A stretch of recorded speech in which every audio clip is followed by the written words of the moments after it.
পেঁপে গাছের বড় পেঁপেটা হঠাৎ যেন নড়ে নড়ে উঠছে। ওরে বাবারে, মুখ চলে গেল যে, এত ঝাল কেন? ওরে বাবারে, মরে গেলাম, গলা চলে গেল।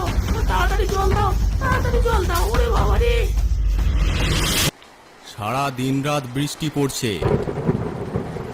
এই বৃষ্টিতে ডাইনি আর তার স্বামী মামদো আকাশ পথে উড়ছে।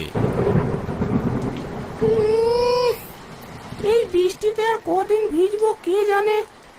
কোথাও একটা থাকার ব্যবস্থা করো তাড়াতাড়ি, না হলে নিউমোনিয়া হয়ে আবার মরে যাব। হ্যাঁ হ্যাঁ, চারিদিকে তাকিয়ে তো তাই দেখছি।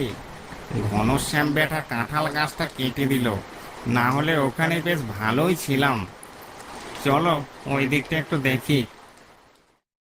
ডাইনি আর মামদো কাঁঠালের ভিতর দিব্যি বাসা বেঁধেছিল, কিন্তু প্রবল বর্ষায় গাছটা হেলে যাওয়ায় ঘনশ্যাম তার কাঁঠাল গাছটা কেটে ফেলে। ফলে ডাইনি আর মামদো এই দুদিন